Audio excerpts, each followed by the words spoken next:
Bonjour à toutes et à tous, très heureuse de vous retrouver pour cette nouvelle semaine d'actualité. Voici tout de suite les titres de ce lundi 7 mars 2022. Difficile de résister au ski nocturne quand les remontées s'arrêtent et que le silence se fait. Mais à la nuit tombée, les dameuses entament leur ballet. Comment faire cohabiter dameurs et skieurs? Élément de réponse à suivre. Et puis une halle gourmande et des commerces flambant neufs, la galerie commerciale de l'Étoile au centre-ville de Thonon est en pleine rénovation. Visite de ce chantier dans ce journal. Ils sont officiellement fermés à la nuit tombée. Pourtant, même dans le noir, les domaines skiables restent par endroits fréquentés, notamment par des randonneurs à ski. Un casse-tête pour les dameurs qui appréhendent les accidents. En Haute-Savoie, la station des Carreaux sensibilise les skieurs et met en place des solutions pour une meilleure cohabitation. Plus de précisions dans ce reportage de Lucas Ruche. En fin de journée, lorsque la nuit tombe, les pistes de ski ferment. Commence alors le ballet orchestré des dameuses de la station. Pour éviter certains drames avec des skieurs nocturnes, comme il y a eu cette saison à la Clusaz ou à Val d'Isère, la station des Carreaux a décidé il y a 5 ans de laisser l'une de ses pistes ouverte pendant une partie de la soirée. Piste où les engins du domaine iront damer plus tard dans la nuit. On a pris le parti au Carreau de ne pas se voiler la face et de dire que la pratique existe et qu'il faut, plutôt que de la réprimer, il faut l'encadrer. Voilà. Mais on entend et on espère qu'on est entendu aussi par tous ces pratiquants parce qu'on essaie d'être d'une bonne volonté et on aimerait bien qu'ils le soient aussi parce que ce n'est pas toujours le cas. Et puis je dirais que les forces de l'ordre maintenant vont jusqu'à éventuellement faire un peu de répression quand on a affaire à des gens qui manifestement sont de mauvaise foi ou n'entendent pas ce qu'on leur propose. Du côté des pilotes de dameuses, la colère grimpe face à l'imprudence de certains skieurs. Jean-François est technicien depuis 21 saisons à la station des Carreaux. Au fil des années, il a vu les habitudes changer. Le ski de randonnée comptant de plus en plus d'adeptes, il a donc fallu s'adapter. Un risque demeure pourtant pour les skieurs. Celui du câble tendu au treuil de certaines dameuses, nécessaire sur certaines pistes. Quand on se tourne, le câble peut fouetter, c'est-à-dire que le câble peut traverser la piste en balayant la piste complète. Donc à certains endroits, le câble se trouve au sol comme à 10 mètres de hauteur. Et donc là, si on rencontre un randonneur, le randonneur peut se faire balayer au niveau des chevilles, au niveau du torse, du cou. Donc c'est ça les risques qu'on côtoie tous les soirs, quoi, voilà. Et parfois, c'est certaines pratiques irresponsables qui exaspèrent les dameurs. En damant une piste une fois, je remonte la piste qui fait à peu près 600 mètres et je m'aperçois au loin un randonneur qui avait la main posée sur le câble qui est passé dessous pour traverser la piste. Donc je voyais le gars, il tenait le câble à la main, il passait dessous et il est reparti. Et une autre fois, une piste qui faisait 800 mètres, en arrivant en haut, je vois 2 randonneurs qui descendaient le long du câble. Donc voilà ce qu'on voit assez souvent sur le domaine. Au Carreau, comme dans d'autres stations de montagne, on mise aujourd'hui tout sur la prévention face aux risques, tout en espérant que les skieurs joueront le jeu. Dans l'actualité également, ils ont mis fin à leur mouvement. Les salariés de Méribel Alpina, qui s'étaient mobilisés la semaine dernière sur le front de neige de la station, ont trouvé un accord avec la direction. Cet accord prévoit notamment une hausse du montant des primes ou encore des garanties sur la durée minimum des contrats. Des groupes de travail ont aussi été créés pour améliorer le dialogue social dans l'entreprise. Ils sont les lauréats du tout premier budget citoyen de la Savoie. Leurs initiatives ont remporté les votes des Savoyards à l'automne dernier. Ces porteurs de projets ont été reçus au Château des Ducs, siège du conseil départemental, vendredi. Un budget de plus d'1 million d'euros sera alloué à la réalisation de leurs initiatives solidaires à dimension sociale ou encore écologique. Je vous propose d'écouter l'un de ces lauréats au micro d'Emmanuel Jaude. On est parti d'un constat de notre territoire, donc Aix-Nord, qui est un territoire où les gens ils y habitent, ils se sentent bien, mais ils ne travaillent pas forcément sur ce territoire-là. Et du coup, on s'est dit qu'on ne voulait pas que notre territoire devienne une cité dortoir, qu'il fallait penser lien social, animation et service. Et du coup, on s'est dit, on a réfléchi un peu donc avec Administrado, qui est une instance participative de notre structure jeunesse, qui est l'ASEJ, donc la structure jeunesse du territoire. On en a réfléchi un petit peu et on s'est dit, eh ben, pourquoi pas faire un van itinérant qui pourrait aller dans les 7 communes dans un premier temps de la Sège pour en fait amener du service. Donc, le service, ça va être un point information jeunesse, un point CAF, un point de ressources numériques pour ceux qui ont du mal avec le numérique. Tout est peut-être possible, mais nous, c'est vraiment le budget citoyen qui nous a lancé l'impulsion, la chose importante de se dire, il y a ça en place, il faut vraiment qu'on réfléchisse à un projet. Le lien social était important pour nous. Donc, on s'est dit, créons ce projet-là. Et en fait, c'est vraiment le budget citoyen qui nous a permis de se lancer et qui est dans l'ordre de 50 000 € qui nous permet de faire plein de choses aussi. Donc franchement, c'est chouette et puis heureusement qu'ils ont été là pour faire ce projet, je pense. Les 27e prix Oralpin du patrimoine sont lancés et pour en parler, je reçois ce soir le vice-président de la Fédération régionale des acteurs du patrimoine d'Auvergne-Rhône-Alpes, Michel-André Durand. Bonsoir. Bonsoir. Merci d'être avec nous. Avant de parler spécifiquement de ces prix Oralpin, en quoi consiste de façon générale votre mission à vous ? Patrimoine Oralpin, c'est une fédération des acteurs du patrimoine. Donc nous regroupons à la fois des associations, des particuliers, des collectivités territoriales, communes, communautés de communes, communautés d'agglomération, et puis des professionnels, donc soit des artisans, soit des petites et moyennes entreprises. Et notre objet social, notre mission, c'est de développer des connaissances, la sauvegarde, la mise en valeur, la promotion, l'animation du patrimoine dans l'ensemble des départements de la région Auvergne-Rhône-Alpes et en particulier dans les Pays de Savoie. Patrimoine, c'est un mot un peu fourre-tout, si on peut dire. Comment vous le définissez ? Oui, Françoise Choët disait c'est un concept valise. Mais le patrimoine était déjà présent dans le décret de création du ministère de la Culture et de la Communication en 1959, puisque le texte disait qu'il fallait réserver une large audience à nos patrimoines. Alors même si le mot à l'époque désignait au-delà des bâtiments et des objets d'art, l'ensemble du patrimoine culturel. Donc aujourd'hui, les exceptions sont nombreuses, puisqu'on a à la fois les monuments, les objets d'art dans les musées, mais aussi le patrimoine naturel, qui est très important dans les Pays de Savoie, et puis bien sûr le patrimoine immatériel. Par exemple, un exemple de patrimoine immatériel ? Eh bien, c'est tout ce qui concerne, par exemple, le patois, le patois savoyard, mais aussi tout ce qui concerne les chansons. Et il y a eu, avec le musée savoisien, un travail extrêmement important dans ce domaine-là. On voyait aussi des images de ferronnerie, d'une ferronnerie qu'on avait été visiter d'ailleurs.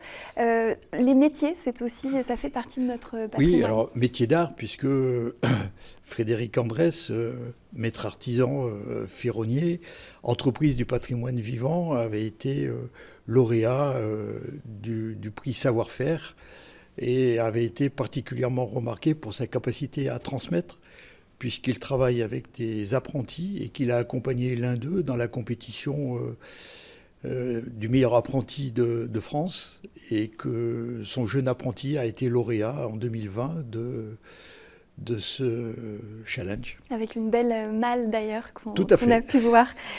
Justement, vous évoquez ces prix, les 27e prix Oralpin. En quoi ça consiste ? Alors, chaque année, depuis 1995, nous lançons la compétition. Donc, il y a 4 catégories aujourd'hui. Il y a le prix réalisation, qui concerne des ouvrages achevés depuis moins de 3 ans. Il y a le prix du savoir-faire, dont nous venons de parler avec la réalisation de Frédéric Andrès. Il y a le prix du patrimoine industriel et scientifique, qui est réalisé avec le concours de Groupama. Et jusqu'à l'année dernière, nous avions un prix également pour la mise en lumière du patrimoine en partenariat avec EDF. Et cette année, ce prix change un peu de nature et devient Mon énergie au service du patrimoine, pour récompenser des acteurs qui s'engagent sur le patrimoine de leur territoire dans des actions de formation, d'insertion, de développement local responsable, de protection de l'environnement. Donc on est dans le développement durable au sens pur. Une thématique d'actualité. Ce sont les 27e prix, donc ça existe depuis plusieurs années. Qu'est-ce que ça apporte à ces lauréats, ces prix? Alors, pour les lauréats, il y a un chèque de 6 000 €, et puis le deuxième a un chèque de 1 000 €. Une belle aide déjà. Mais donc, c'est déjà une aide. Mais je pense que pour l'ensemble des candidats, c'est aussi une opération de communication et de faire connaître ce sur quoi les candidats travaillent. Donc, une façon de faire connaître le patrimoine de nos pays de Savoie. Je pense que c'est extrêmement important, puisque le jury qui examine les candidatures est assez large. Il compte 18 personnes, mais sont représentées la Direction régionale des affaires culturelles, la région Auvergne-Rhône-Alpes, un architecte des bâtiments de France, la Confédération des petites entreprises du bâtiment, la CAPEB, mais aussi la Fondation du patrimoine. Et puis, bien sûr, les administrateurs de patrimoine oralpin. Et donc, tous ces membres du jury vont avoir à découvrir les réalisations qui sont proposées, et la constitution même du dossier est une opération de communication.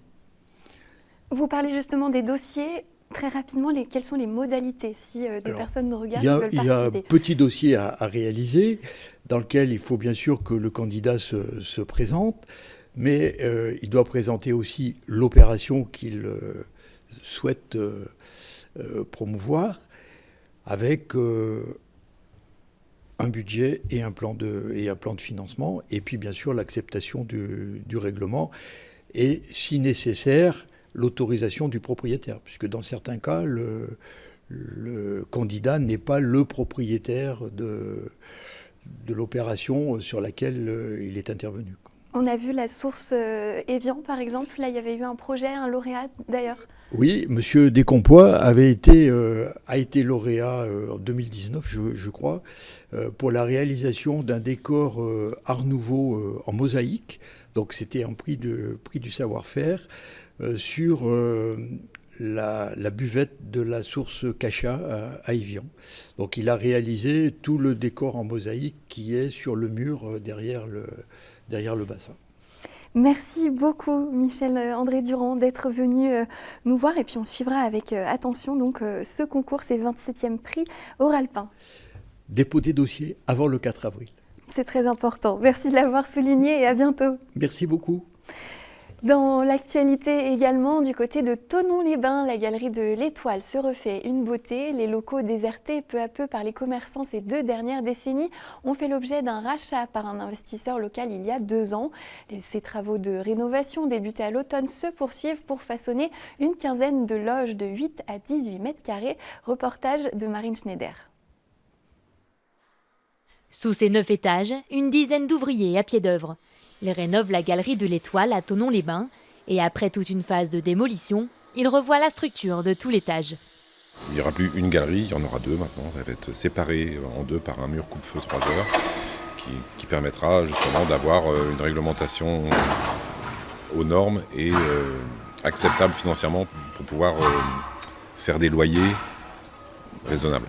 En 2010, un commerçant de l'Étoile payait jusqu'à 26 € le mètre carré de sa surface, soit le double du tarif en centre-ville sans compter les charges. Ce loyer, devenu beaucoup trop cher, a fait fuir les commerçants ces 20 dernières années, et c'est le centre-ville qui en a payé le prix. Alors aujourd'hui, les élus locaux veulent renverser la vapeur. Pas seulement dans les activités qui sont menées, mais aussi dans l'offre commerciale qui est faite. Et je pense qu'il est important de ne pas tabler seulement sur les zones extérieures qui sont nécessaires à la population, mais qu'il est important aussi de favoriser le commerce local. Et pour valoriser les produits du terroir, l'Étoile va se transformer en halle gastronomique. On pourra boire l'apéro, manger des tapas, déguster des spécialités diverses et variées avec ses amis. Et ce pôle central gastronomique sera entouré de commerces. Si les travaux avancent à grands pas, la galerie cherche encore à installer d'autres franchises. Une dizaine de baux sont encore disponibles. L'ouverture est prévue en septembre prochain. Après 18 mois loin des écrans, la tournée française du Festival de Banff revient au cinéma et elle fait étape à Annecy. Ces 7 et 8 mars, 7 films d'aventure internationaux seront ainsi projetés à l'auditorium de Sénaux. Ils sont issus des 400 productions visionnées pour le festival qui se tient chaque année dans cette ville canadienne donc de Banff. Et c'est un véritable voyage qui attend les spectateurs de l'océan Pacifique jusqu'au Népal, en passant par la Turquie, l'Iran, la Suisse, l'Alaska ou encore la Maurienne. C'est aussi une immersion dans les sports outdoor entre ski, highline, VTT ou encore escalade à la rencontre d'hommes et de femmes poussés par le désir de se dépasser. Emmanuel Jaude s'est entretenu cet après-midi avec l'organisatrice de la tournée française. On l'écoute. Le festival, il reçoit entre 300 et 400 films tous les ans. Là-dessus, il y a une sélection d'une 40aine de films pour la tournée. Et donc, pour la France, on en a choisi 7 sur ces 40. Ça n'a pas été simple, mais on avait des très bons films français cette année. Donc, on a été très contents de pouvoir mettre des films français dans la sélection. En France, par exemple, le public est très friand de films plutôt longs, alors que dans d'autres pays, ils vont vouloir des films beaucoup plus courts. Donc, on a la chance de pouvoir mettre des films de 30-40 minutes. Après, la particularité du Festival de Banff, c'est aussi justement de mélanger les formats et les sujets. Donc d'avoir beaucoup de films, mais d'avoir des films très très différents et d'avoir des films aussi bien de 5 minutes que de 50 minutes. Et après, pour la France, c'est vraiment de trouver des histoires qui touchent les gens. Je ne sais pas si c'est tellement différent des autres pays, mais je pense qu'ici, on aime les histoires. On n'a pas peur de partir dans des choses peut-être un peu profondes où on n'a pas besoin d'avoir que de l'action en France. Il y a d'autres pays où ça va être beaucoup plus ciblé sur l'action et nous, ça va. On supporte les histoires. Pour le Rhône-Alpes, on a encore de la place. Il y a ce soir à Annecy. Demain aussi, on a une deuxième à Annecy pour les retardataires. Et après, ce sera Chambéry, Grenoble et Sallanches en fin de semaine. À savoir que là, pour le moment, il y a des places, mais c'est un peu ce qui s'est passé sur les 2 précédentes, c'est que les gens se sont un peu rués dessus dans les dernières 48 heures. Donc voilà, c'est un peu un risque à prendre si on attend la dernière minute, mais je pense qu'on a toujours la possibilité de prendre des salles un peu plus grandes, donc on s'ajuste assez bien aux spectateurs.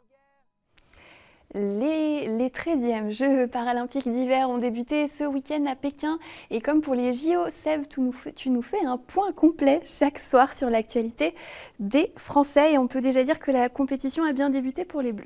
Oui, notamment ce lundi avec une très belle journée pour nos athlètes qui ont décroché 2 médailles d'or. Arthur Bauchet s'est offert un 2e titre de champion olympique consécutif en remportant aujourd'hui le super combiné. Il avait déjà décroché l'or en descente.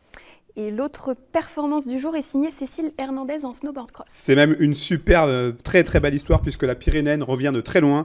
Elle n'était pas qualifiée pour ces Jeux dans un premier temps. Pour une sombre histoire, elle a dû passer par la justice et ce lundi, elle a enfin décroché l'or en snowboard cross, tu l'as dit, après avoir été médaille d'argent en 2014 et médaille de bronze en 2018. Des nouvelles de Marie Bauchet, Seb. Oui, un début de compétition assez frustrant pour l'octuple championne olympique originaire d'Arèche-Beaufort. 3 courses pour le moment, un abandon, une médaille d'argent et une 5e place aujourd'hui sur le super combiné. Qu'est-ce que ça donne au niveau du classement du tableau des médailles ? Alors la France est 5e, à l'heure où on se parle, avec 5 médailles, 3 en or, 1 en argent et 1 en bronze. Ce total, est-ce qu'il peut grimper demain ? On espère vivement et on compte sur nos biathlètes au Savoyard, Anthony Chalençon de Morzine et Benjamin Davier du Grand Bornand qui sont engagés ce mardi donc en moyenne distance en biathlon. Et on reste dans l'univers du ski. Seb, avec le week-end magique des Françaises à Lanzerheide en Coupe du Monde de ski alpin. C'est simple, 2 courses, 2 victoires pour les Bleus. C'est tout d'abord Romane Miradoli qui a triomphé sur le Super G. Il s'agit tout simplement de son premier podium en Coupe du Monde. Elle ne fait pas les choses à moitié. Je vous propose de l'écouter au micro de FFS TV. Oui, c'est premier podium, première victoire. C'est vrai que c'est incroyable, c'est une super belle journée. Je suis hyper contente. C'est dur d'exprimer tout ce que je peux ressentir à ce moment-là. Quand j'ai vu l'avant, je me suis dit ça peut jouer devant, en tout cas sur le podium. Et c'est vrai, plus la course se déroule et plus j'y crois à cette victoire. Et c'est vrai que c'est des émotions incroyables que j'espérais vraiment vivre un jour parce que c'est vrai que c'est une super belle récompense, en tout cas pour tout le travail accompli toutes ces années et puis à la fois pour tous ceux qui m'entourent et qui me soutiennent, qui croient en moi et voilà, je leur dédie aussi toutes ces belles émotions et cette belle victoire parce que ça fait du bien. Et que dire de Tessa Worley ? Tout simplement bravo à cette immense championne qui a parfaitement réagi après sa déception des JO. La skieuse du Grand Bornand a remporté ce dimanche le 16e géant de sa carrière en Coupe du Monde. Elle devient ainsi la deuxième skieuse ex aequo la plus titrée dans cette discipline. Ça donne un avant-goût de sa performance. On l'écoute et c'est toujours au micro de FFS TV. Bien, je me sentais bien aujourd'hui. C'est vrai que c'était une très belle journée. Alors pourquoi pas faire du beau ski? Non, j'en ai juste profité. J'ai adoré en fait la neige, j'ai adoré la piste. Je me suis vraiment fait plaisir. J'ai été au contact dès la première manche, donc ça c'était déjà super intéressant pour pouvoir jouer la victoire. Et puis à la deuxième, je savais que c'était un tracé avec de la vitesse et il fallait continuer à ancrer malgré tout, vraiment avoir confiance. Et je pense que j'ai vraiment réussi à pousser malgré la vitesse et le tracé peut-être un peu piégeux sur le sommet et en bas, mais honnêtement, beaucoup de plaisir. On a retrouvé aussi une foule. Ça, c'était incroyable. Ça fait beaucoup de bien au ski et dans les aires d'arrivée. Donc, j'étais trop contente aujourd'hui. Et on profite de ta présence, Seb, pour parler foot avec la très mauvaise opération du FC Annecy. Oui, on peut dire que le FC est dans le dur en ce moment. Ce vendredi, les hommes de Laurent Guyot ont lourdement chuté à domicile. 4-2 contre Saint-Brieuc, une équipe du milieu de tableau. Leur première défaite au Parc des Sports d'Annecy depuis maintenant 1 an. Elle les fait chuter à la 5e place du classement. Les Rouges vont devoir réagir dès ce vendredi à Villefranche, qui les précède au classement pour un derby très chaud qui s'annonce. Autant dire que ce derby aura donc des allures de match à ne pas rater pour continuer à rêver d'accession en Ligue 2. On va continuer d'espérer. Merci beaucoup, Seb. Merci bien. Et c'est ainsi que nous terminons cette édition. Merci de l'avoir suivi. Merci à toute l'équipe. Vous avez rendez-vous tout de suite avec la météo de Thierry Paulme. Place ensuite à votre émission Panorama. Cette semaine, nous vous proposons de redécouvrir les commerçants nomades du marché de la vieille ville d'Annecy. Je vous souhaite donc une très belle soirée sur notre antenne et je vous dis à demain.